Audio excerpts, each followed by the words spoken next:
ಒಂದು ಕಾಲದಲ್ಲಿ ಹಸಿರು ಬೆಟ್ಟಗಳ ನಡುವೆ ಒಂದು ಸುಂದರ ಹಳ್ಳಿ ಇತ್ತು. ಅಲ್ಲಿ ಪುಣ್ಯಕೋಟಿ ಎಂಬ ಸತ್ಯವಂತ ಧರ್ಮನಿಷ್ಠ ಹಸು ತನ್ನ ಕರುವಿನೊಂದಿಗೆ ಸಂತೋಷವಾಗಿ ಬದುಕುತ್ತಿತ್ತು. ಪ್ರತಿದಿನ ಅದು ಕಾಡಿಗೆ ಹೋಗಿ ಮೇಯುತ್ತಿತ್ತು. ಒಂದು ದಿನ ಹುಲಿ ಗರ್ಜಿಸಿ, "ಓ ಹಸುವೆ, ಇವತ್ತು ನೀನು ನನ್ನ ಆಹಾರ. ನನಗೆ ತುಂಬ ಹಸಿವಾಗಿದೆ." ಪುಣ್ಯಕೋಟಿ ಶಾಂತವಾಗಿ ಮತ್ತು ಭಯವಿಲ್ಲದೆ, "ಹುಲಿಯೇ, ದಯವಿಟ್ಟು ನನ್ನ ಮಾತು ಕೇಳು. ನನ್ನ ಕರು ಮನೆಯಲ್ಲಿ ನನ್ನನ್ನು ಕಾಯುತ್ತಿದೆ.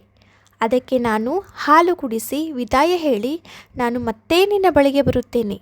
ಹುಲಿ ಸಂದೇಹದಿಂದ, "ಹಾಂ, ನಾನು ನಿನ್ನನ್ನು ಬಿಡದಿರೆ ನೀನು ಹಿಂತಿರುಗಿ ಬರುತ್ತೀಯಾ? ನಾನು ಹೇಗೆ ನಂಬಲಿ?"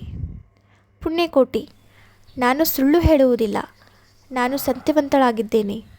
ನಾನು ಮಾತು ಕೊಟ್ಟರೆ ಅದನ್ನು ಎಂದಿಗೂ ತಪ್ಪುವುದಿಲ್ಲ. ಸತ್ಯವೇ ದೇವರು." ಹುಲಿ ಸ್ವಲ್ಪ ಆಲೋಚನೆ ಮಾಡಿತು. ಅವಳ ಮಾತಿನಲ್ಲಿ ಸತ್ಯ ಕಂಡಿತು. ಹುಲಿ, "ಸರಿ, ನಾನು ನಿನ್ನನ್ನು ಬಿಡುತ್ತೇನೆ. ಆದರೆ ನೀನು ಹಿಂದಿರುಗಿ ಬರಲೇಬೇಕು." ಪುಣ್ಯಕೋಟಿ, "ನಾನು ಖಂಡಿತವಾಗಿಯೇ ಬರುತ್ತೇನೆ." ಪುಣ್ಯಕೋಟಿ ತಕ್ಷಣ ಮನೆಗೆ ಓಡಿತು. ಪುಣ್ಯಕೋಟಿ, "ಮಗನೇ ಬಾ, ಹಾಲು ಉಣ್ಣು." ಕರು ಸಂತೋಷದಿಂದ, "ಅಮ್ಮ, ನೀನು ಬಂದೆ, ಆದರೆ ಯಾಕೆ ದುಃಖವಾಗಿದ್ದೀಯಾ?"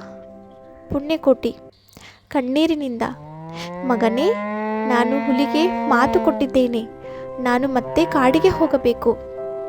ಕರು ಭಯದಿಂದ ಅಳುತ್ತಾ, "ಅಮ್ಮ, ಹೋಗಬೇಡ.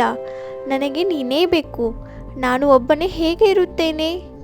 ಪುಣ್ಯಕೋಟಿ ಸ್ನೇಹದಿಂದ ತಲೆ ತಟ್ಟುತ್ತಾ, "ಮಗನೇ, ಜೀವನದಲ್ಲಿ ಯಾವಾಗಲೂ ಸತ್ಯವನ್ನು ಪಾಲಿಸಬೇಕು. ನಾವು ಮಾತು ಕೊಟ್ಟರೆ ಅದನ್ನು ಉಳಿಸಲೇಬೇಕು. ನೀನು ಧೈರ್ಯವಾಗಿರು.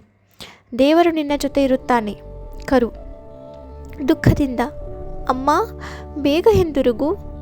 ಹೀಗೆ ಪುಣ್ಯಕೋಟಿ ತನ್ನ ಕರುವಿಗೆ ವಿದಾಯ ಹೇಳಿ ಮತ್ತೆ ಕಾಡಿನ ಕಡೆಗೆ ಹೊರಟಿತು. ಹುಲಿ ಆಶ್ಚರ್ಯದಿಂದ, "ಅರೆ, ನೀನು ನಿಜವಾಗಿಯೂ ಬಂದೆಯಾ?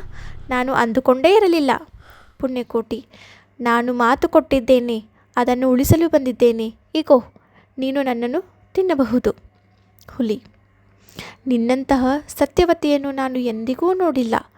ನಿನ್ನ ಸತ್ಯ ನನ್ನ ಹೃದಯವನ್ನು ಸ್ಪರ್ಶಿಸಿದೆ." ಪುಣ್ಯಕೋಟಿ, "ಸತ್ಯವೇ ನಮ್ಮ ಜೀವನ ಮಾರ್ಗ.